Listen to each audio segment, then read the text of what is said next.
Pia korosho ni mazao ambayo yanaweza kahimili udongo kwenye maeneo yetu. Hivyo niombe haya mazao sasa yawekewe umuhimu mkubwa na wananchi waweze kuelimishwa juu ya kulima mazao haya. Lakini niende kwenye swala jingine la TARURA. Mheshimiwa Naibu Spika, hatuwezi kuwa na uchumi wa viwanda endapo tu uhakika wa kusafirisha mazao yetu hautakuwepo kutokana na barabara nyingi kuwa mbovu. Mheshimiwa Naibu Spika, barabara nyingi sana ambazo ndo zinalisha barabara kubwa ni mbovu, hazipitiki. Hivi mfano tunavyoongea mimi, barabara yangu ya kutoka Mnange mpaka Uliankuru, Urambo mpaka Uliankuru mpaka Tabora, ambazo zinazalisha mazao mengi sana, zinazipitisha bidhaa nyingi sana, ni mbovu na hazipitiki. Hivyo niombe sasa TARURA kama TARURA iongezewe bajeti. Bajeti inayowekwa kwenye TARURA ni ndogo sana ukilinganisha na mtandao barabara unaohudumiwa na TARURA. Lakini pia niziombe halmashauri na ikiwezekana zilazimishwe ziweze kuwa na vitendea kazi, mitambo ya kutendea kazi kama vile maeskaveta, magreda na nini. Haya yakiwepo, halmashauri zetu zitakuwa na uwezo wa kufanya matengenezo ya barabara zetu pindi unapotokea uharibifu wa mara kwa mara. Lakini swala jingine, mimi nafikiria kuna haja sasa ya kufanya mabadiliko kwenye bajeti ya TARURA na TANROADS. Haiwezekani kila mwaka tutegemee bajeti hiyo ya TARURA ya 30% na TANROADS ya 70%. Hivyo niombe kama kutakuwa kuna dimandi na kwa wakati huo basi pawepo na mabadiliko. Kama dimandi itakuwa ni kubwa kwa wakati huo, TARURA iweze kuongezewa bajeti kuliko mtindo uliopo sasa hivi wa kutegemea bajeti hiyo tu kila mwaka bila kuangalia kwamba mahitaji yanabadilika kulingana na wakati. Lakini swala jingine ni swala la upelekaji wa mapato. Mheshimiwa Naibu Spika, katika mpango huu kilicholeta mtafaruku mpaka changamoto zitokee hizi mpango usifanyikiwe inavyotakiwa ni ukosekanaji wa mapato kwa wakati na yanayotosheleza.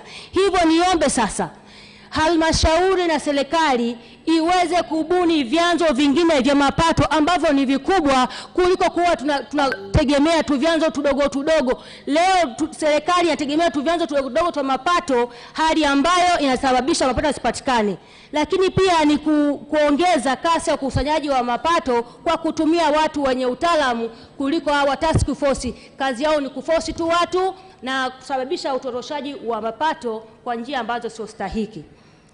Mheshimiwa Naibu Spika, nimeshagonga mheshimiwa, asante sana. Asante Mheshimiwa Spika, naunga mkono hoja. Shukrani. Nilikuwa nimeshamtaja Mheshimiwa Jane Jerry James, atafuatiwa na Mheshimiwa Joseph Tadayo. Mheshimiwa Mohamed Mchengerwa ajiandae. Mheshimiwa Mwenyekiti, na mimi nianze kwa kumshukuru Mwenyezi Mungu kunipa uwezo wa kusimama hapa.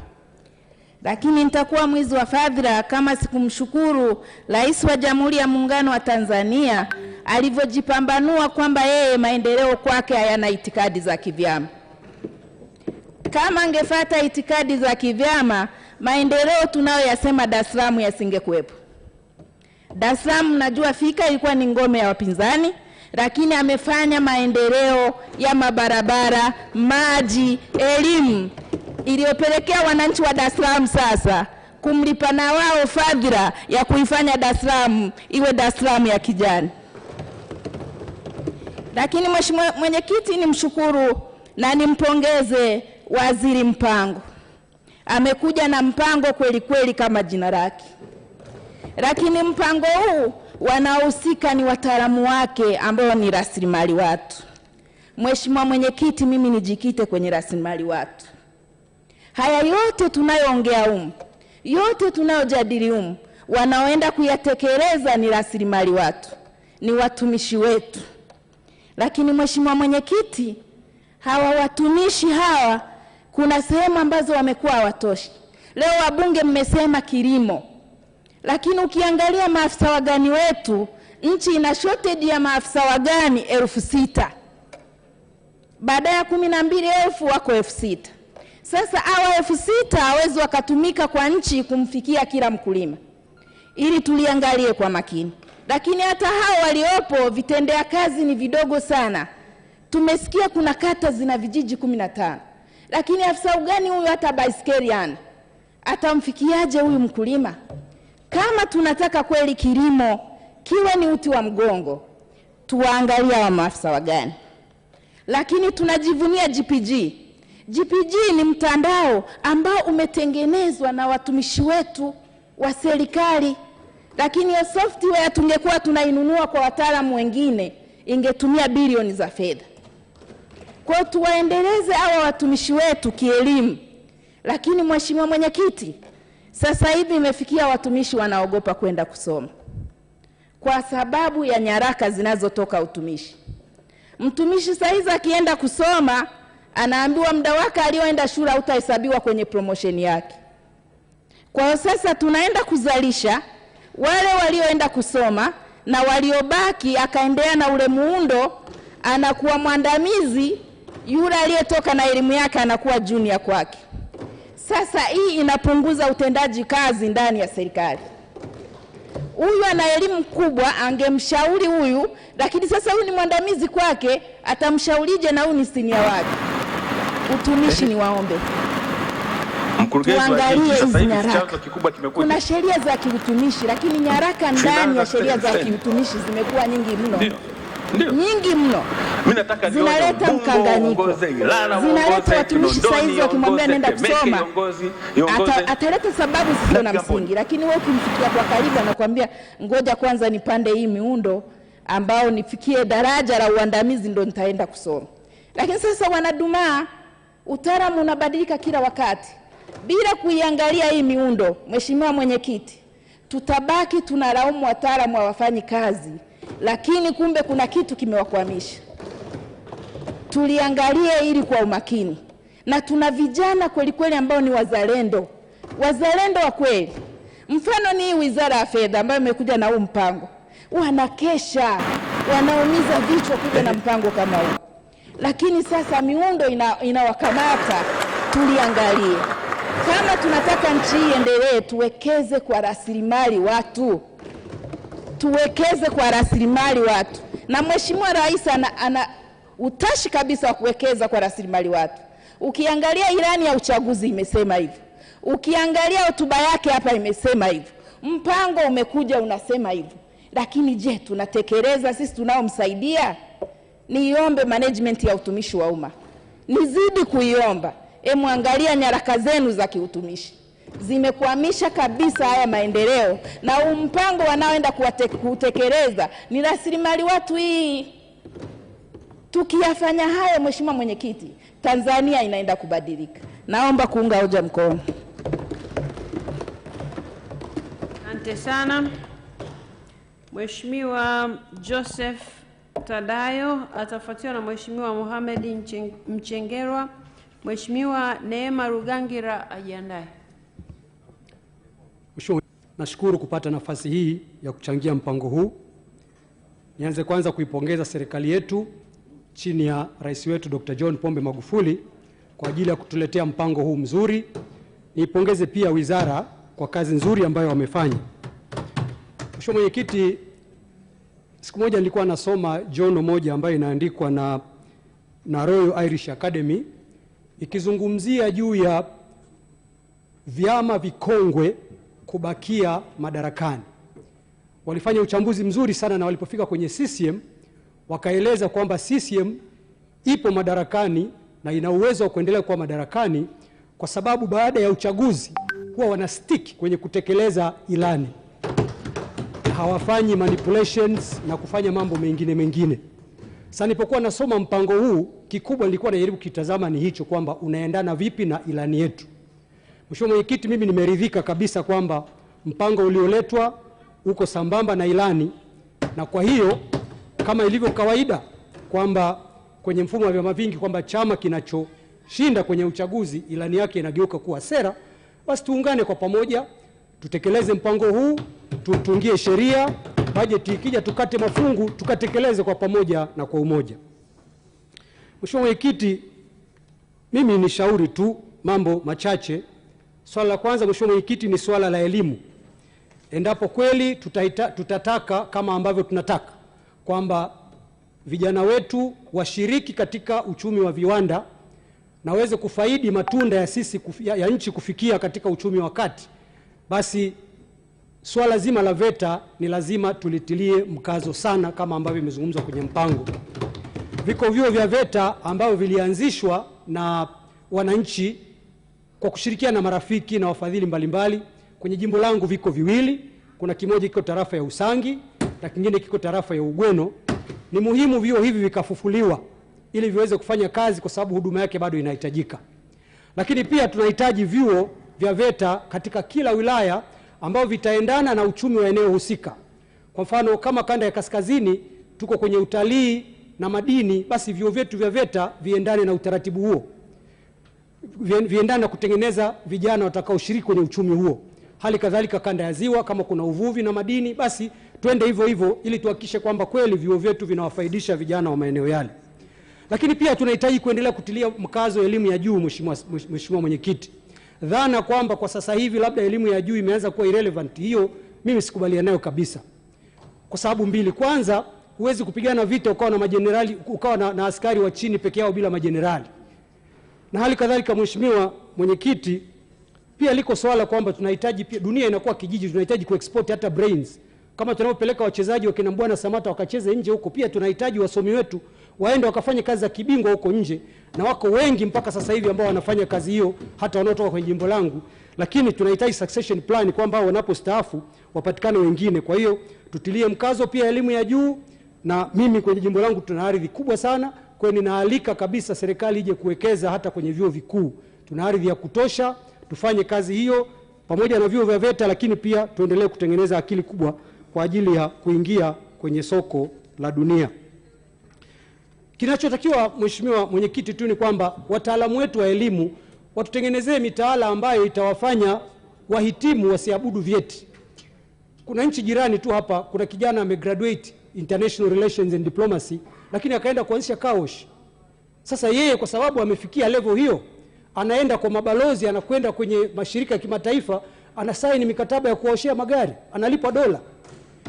Lakini kijana mwingine atakuja kwambia naomba mtaji wa kuanzisha kaosh milioni 5, si nitanunua huva na hiki na hiki. Akishaanzisha kaosh anakaa hapo, anasubiri wateja wamfuate, anaongea habari ya nani ya Arsenal na nini, akisubiri wateja waje badala ya kwenda kuwagongea mlango. Bora hata angezungumza Simba na Yanga, maana yake ni za kwetu. Kwa hiyo Mheshimiwa Mwenyekiti, mimi kwa upande wa elimu nilikuwa napenda niseme hayo. Lakini pia kwa upande wa kilimo, Mheshimiwa Mwenyekiti, naungana na wote ambao wamesema kabisa kwamba kilimo ndicho ni moja kati ya vitu ambavyo vitatutoa kiuchumi. Lakini lazima tuende kwenye kilimo cha umwagiliaji. Nchi yetu ina vyanzo vingi sana vya umwagiliaji kiasi ambacho hata swala la greenhouse ingeweza likaja second. Nimalizia tu kwa sababu kengele imelia. Ipo miradi kwa mfano kwenye jimbo langu, naishukuru serikali kwamba. Asante sana Mheshimiwa. Nashukuru Mheshimiwa, naomba kuunga mkono hoja kwa 100%. Asante sana. Mheshimiwa Mohamed Mchengerwa atafuatiwa na Mheshimiwa Neema Rugangira. Mheshimiwa Innocent Seba Bilakwate ajiandae. Mheshimiwa Naibu Spika, kwa kuwa ni mara yangu ya kwanza kuchangia kwenye bunge hili la 12, nianze kwa kuwashukuru sana wananchi wa jimbo langu la Rufiji kwa kunichagua kwa kishindo na kukomboa kata zote 13 na kupata ushindi ambao haujapata kutokea. Mheshimiwa Naibu Spika, mpango tunaojadili leo una mambo makuu matatu ambayo ningependa niwashirikishe waheshimiwa wabunge. Jambo kubwa la kwanza ni utawala bora. Jambo la pili ni ukuaji wa uchumi na maendeleo ya watu. Na jambo la tatu ni uchapakazi kufikia malengo ya mpango yaliyokusudiwa. Mheshimiwa Naibu Spika, hizi si ndoto pekee za rais wetu Dr. John Pombe Magufuli. Hizi zilikuwa ni ndoto za muasisi wa taifa hili, rais wetu wa awamu ya kwanza, ambapo yeye katika fikra zake aliamua kuziweka fikra zake katika katiba yetu ya Jamhuri ya Muungano wa Tanzania. Ukiisoma ibara ya 9 ya katiba, inazungumza misingi ya kwenda kuwasaidia Watanzania, kumsaidia mwananchi mmoja mmoja, lakini kwenda kuondosha umaskini, kuondosha ujinga na kuondosha maradhi. Kwa hiyo haya yote yanayozungumzwa leo na Rais Magufuli yana msingi wake katika serikali ya awamu ya kwanza ya muasisi wetu wa taifa hili. Mheshimiwa Naibu Spika, ukisoma ibara ya 9E inazungumzia Watanzania kwenda kufanya kazi, na hili ndio jambo kubwa ambalo Mheshimiwa Rais analisisitiza leo, kuwataka Watanzania kufanya kazi ili kwenda kutimiza ndoto za mpango wa maendeleo ambao tunaukusudia. Mheshimiwa Naibu Spika, haya pia si mambo mageni. Mambo haya tayari yana msingi wake. Msingi wake yalianzishwa na Mwalimu baba wa taifa. Ukisoma mpango wa taifa wa maendeleo baada ya uhuru uliotolewa na Mwalimu Julius Kambarage Nyerere mwaka 1964 mpaka mwaka 1969, na mpango wa pili wa maendeleo uliosomwa mwaka 1969 mpaka mwaka 1974. Haya yote Mheshimiwa Naibu Spika, yalidhamiria kwenda kuwakomboa Tanzania. Ujenzi wa miundombinu ya barabara, ujenzi wa viwanda na mambo mengi makubwa. Mwalimu Nyerere dhamira yake ilikuwa ni kuhakikisha Tanzania yote inafikika. Wakati ule nchi yetu miundombinu mraba wa miundombinu ulikuwa ni square kilomita 1086. Wakati huo Tanzania ilikuwa na watu milioni 9 tu. Lakini lazima tujiulize changamoto zilizopelekea ni kwa nini tulishindwa kufikia malengo ambayo Mwalimu aliyakusudia. Hapa tunajikita katika watafiti wa kiuchumi wanavyosema. Tunaye mtafiti mmoja Daron Acemoglu pamoja na James Robinson katika kitabu chao cha tafiti kilichokuwa kinazungumza ni kwa nini mataifa yanashindwa kujiendeleza. Aliwahi kusema mataifa mengi yanashindwa ni kwa sababu hayana strong institutions and vigilance. Hayana taasisi zilizo imara, lakini pia si taasisi kuwa imara peke yake, taasisi ambazo zinaweza kujua changamoto tulizonazo na ni kesho tutafikia wapi. Kama tutashindwa katikati, ni jambo gani tuweze kufanya ili tuweze kufika kule tunakofika. Na hapa ndipo tunapoiangalia bajeti ya serikali na tunagundua kwamba bajeti ya serikali 2019-2020 ilizamiria makusanyo yetu tulikusanya 92.8, lakini 2020-2021 makusanyo ni 88%. Ziko sababu nyingi ambazo wachumi wetu, tungelikuwa na taasisi imara, wangeweza kutuambia ni kwa nini tumeshindwa kufikia malengo yetu. Lakini jambo la mwisho ambalo lilijadiliwa na Bwana Acemoglu, alisema the quality of political and economic institutions. Ni lazima tuwe na taasisi za kisiasa zinazozingatia uchumi, lakini pia tuwe na taasisi za kiuchumi ambazo ni imara, zinaweza kufocus na kujua Tanzania tunataka kwenda wapi. Haya yote Mheshimiwa Mwenyekiti, lazima tuangalie bajeti yetu leo hii. Dhamira yetu ni kukusanya trilioni 26. Je, taifa letu tutaweza kukusanya trilioni 13? Kwa sababu tayari tumepanga trilioni 10 itumike katika miradi ya maendeleo, na fedha hizi lazima zitokane na makusanyo ya ndani. Tunawezaje kufika huko? Zimekuwepo kelele nyingi sana Mheshimiwa Naibu Spika kuhusu chombo chetu cha TRA, namna kinavyokusanya na namna kinavyoshindwa kuwa imara na kutumia taasisi nyingine. Ili tuweze kufanikiwa, yako mambo mawili Mheshimiwa Mwenyekiti lazima tuyafanye. Jambo la kwanza ni lazima tuzipe immunity institutions zetu ili ziweze kujitosheleza, ziwe imara na ziweze kufanya maamuzi kwa niaba ya Watanzania ili tuifikie Tanzania mpya tunayoitaka. Jambo la pili Mheshimiwa Naibu Spika ambalo bunge linaweza kufanya ni kuitaka serikali kuleta mbele ya bunge lako tukufu vipaumbele vya taifa vikionyesha flagship project, zile project zote ambazo ni kubwa za kimkakati. Basi bunge liagize serikali ili bunge litoe azimio la kibunge ambalo hatatokea mtu yoyote kuweza kubadilisha maazimio ya bunge, ili tuweze kuainisha miradi ya kimkakati, vipaumbele vya taifa letu na ni wapi tunataka kwenda. Ninasema haya Mheshimiwa Mwenyekiti kwa sababu Rais Magufuli amefanya vizuri sana, amekuwa na mpango mzuri sana wa kuipeleka Tanzania mbele, lakini hatujui ya kesho atakuja nani. Lakini kama bunge likitoa azimio na azimio hili likiungwa mkono na wabunge zaidi ya 3/4 kwamba tunataka miradi ya maji ikamilike, tunataka miradi ya miradi ya mwendo kasi wa treni ikamilike, hakuna kiongozi mwingine atakayeweza kuja kubadilisha haya kwa sababu tayari bunge limekwisha toa azimio. Kwa hiyo nikuombe Mheshimiwa Mwenyekiti, ninaunga mkono hoja hii, lakini tuiombe serikali kuleta ndani ya bunge, kama sio bunge hili, bunge linalokuja, vipaumbele miradi ya kimkakati ili bunge tuamue 3/4 ya wabunge kuikubali. Asije kiongozi yoyote baada ya Rais Magufuli kwenda kuipinga miradi hii ya kimkakati. Naunga mkono hoja Mheshimiwa Mwenyekiti. Asante sana.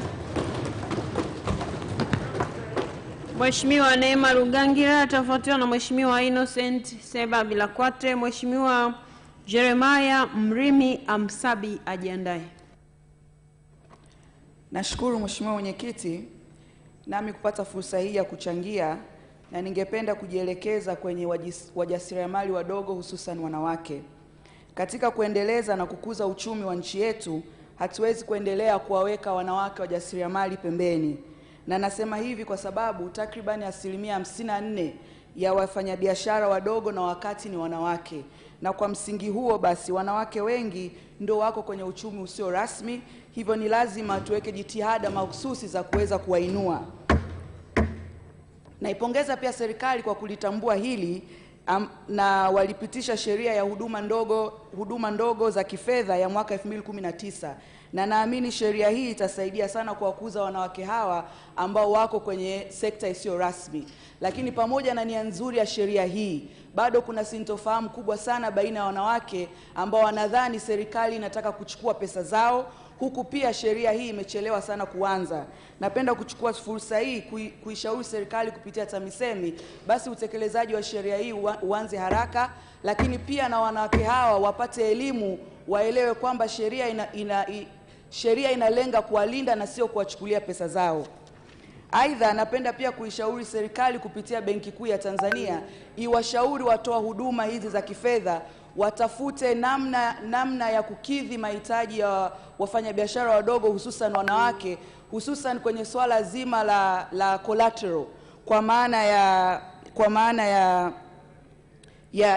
ya collateral, kwa sababu wanawake wengi ambao wako kwenye sekta isiyo rasmi wanashindwa kukidhi kigezo cha kutumia ardhi au nyumba kama collateral. Kwa hiyo wakati umefika sasa tutafute njia mbadala ya kuweza kuwasaidia wanawake hawa.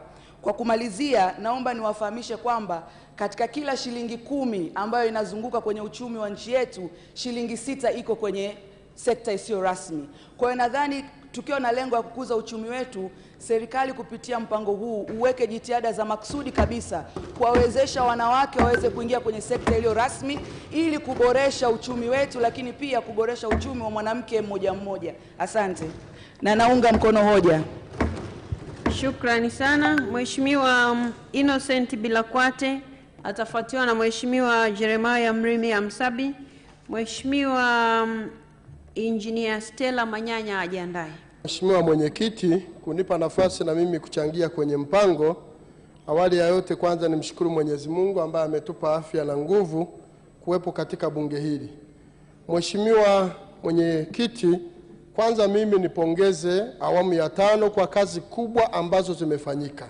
Ni ukweli usiopingika, pamoja na mambo mengine ambayo tunaendelea kushauri, lakini serikali imefanya mambo makubwa sana. Mheshimiwa Mwenyekiti, mimi nitachangia sana kwenye sekta ya kilimo. Ukisoma kwenye mpango wanasema sekta ya kilimo ndiyo msingi wa uchumi wa viwanda, kuwezesha viwanda kuweza kupata malighafi. Na ukiendelea anasema hii sekta ndiyo inaajiri 66%. Mheshimiwa Mwenyekiti, mimi niombe sana serikali, hii sekta pamoja na kukua kwa 1% bado hatujaongeza nguvu kubwa. Kwa niombe sana serikali iweke nguvu kubwa. Yako mambo mengi ambayo serikali imefanya maamuzi magumu na tumeona mafanikio makubwa.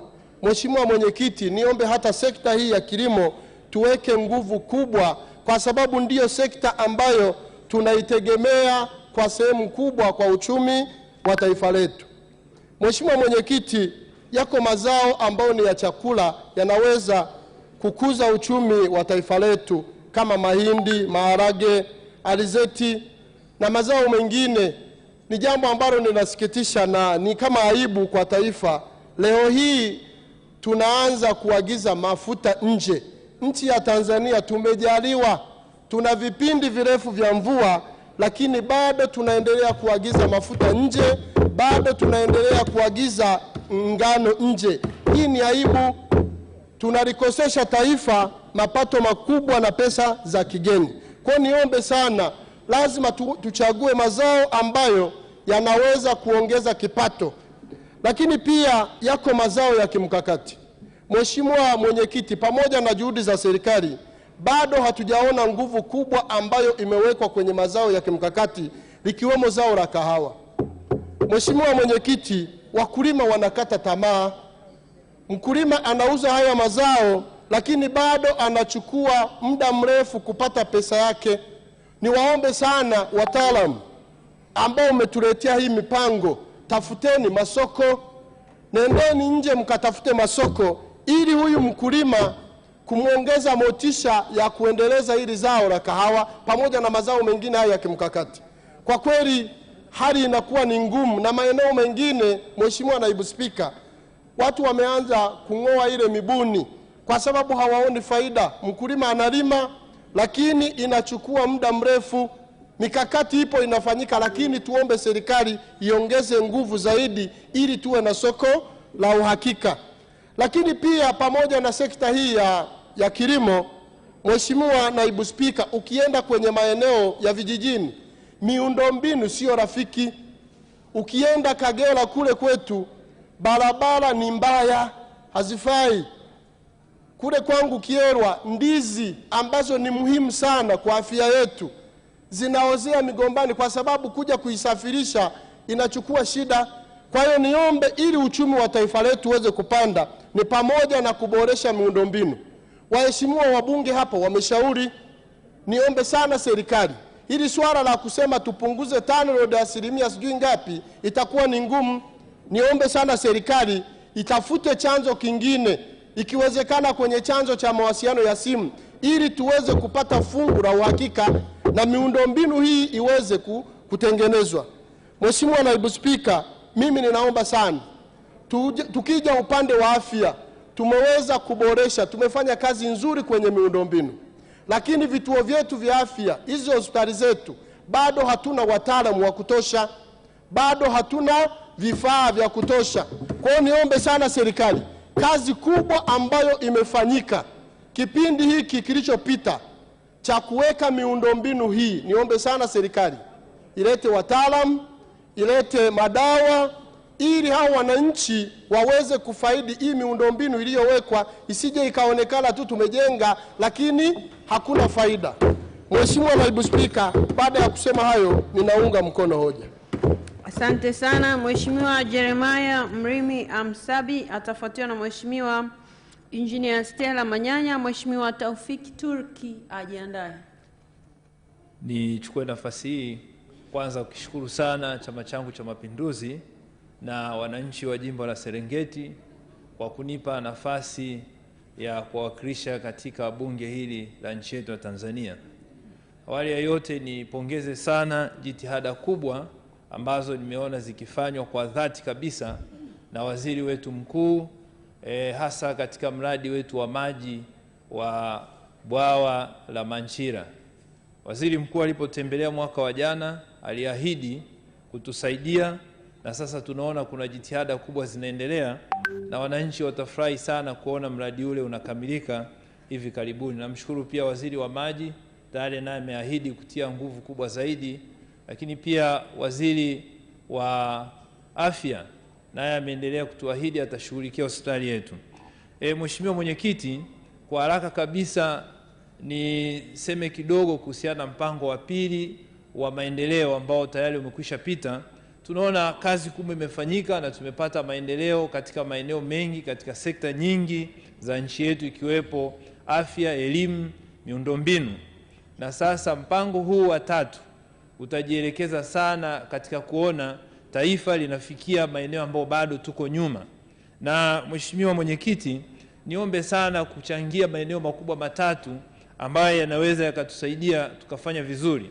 Nchi yetu sasa ni lazima katika mpango huu tuende kujielekeza kuitoa nchi katika kuwa consumer country, tuingie kuwa katika producer country.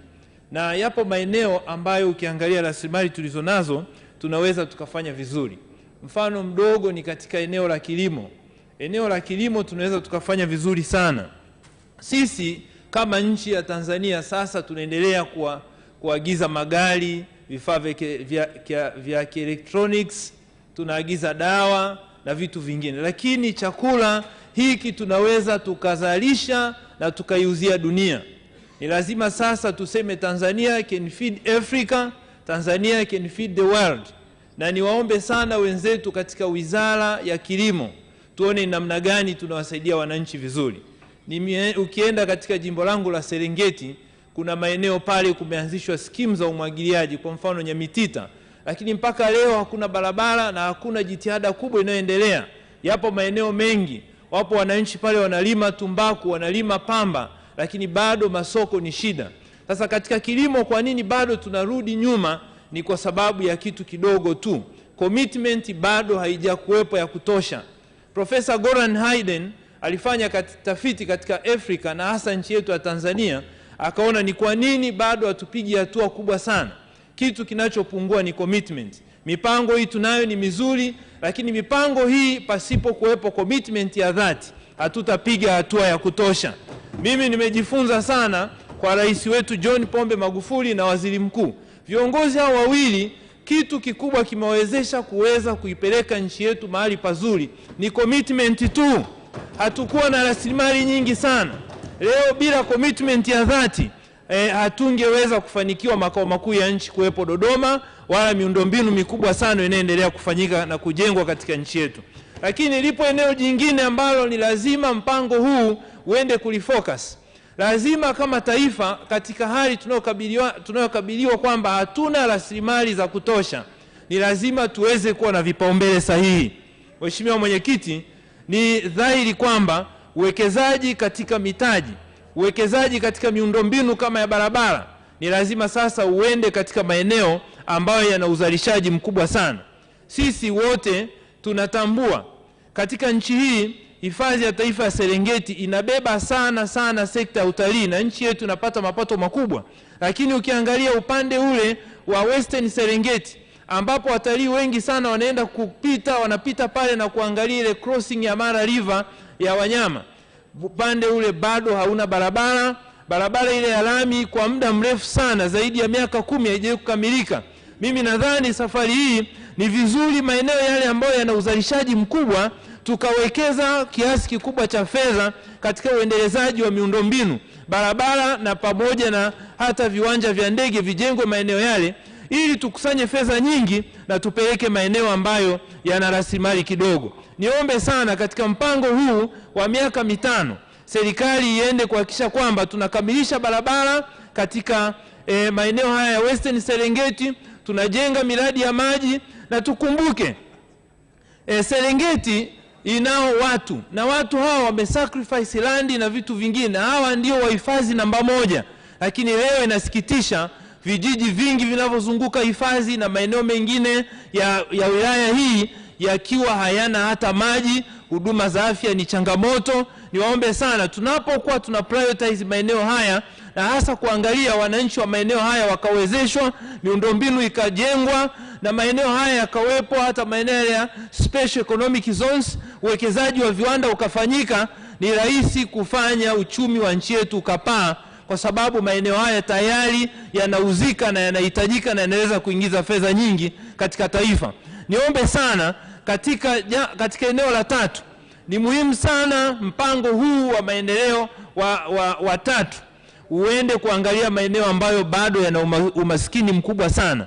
Uwekezaji sasa ni vizuri ukazingatia maeneo ambayo pia yana hali kubwa ya umaskini, ili tusiendelee kujenga maeneo ambayo tayari yana utajiri, tayari miji ile imeshakuwa mikubwa, ina mafanikio. Tukifanya hivi tutasababisha maeneo mengine yaendelee kuwa maskini. Kwa ni vizuri sasa maeneo kama ya jimbo langu la Serengeti tukaangalia uwezekano wa kuweka uwekezaji mkubwa, ili tukapambana na umaskini uliopo na kuweza kuinua uchumi wa wananchi. Mheshimiwa Mwenyekiti, naunga hoja. Asante sana. Mheshimiwa Stella Manyanya atafuatiwa na Mheshimiwa Taufik Turki. Mheshimiwa Halifa Mohamed Isa ajiandae.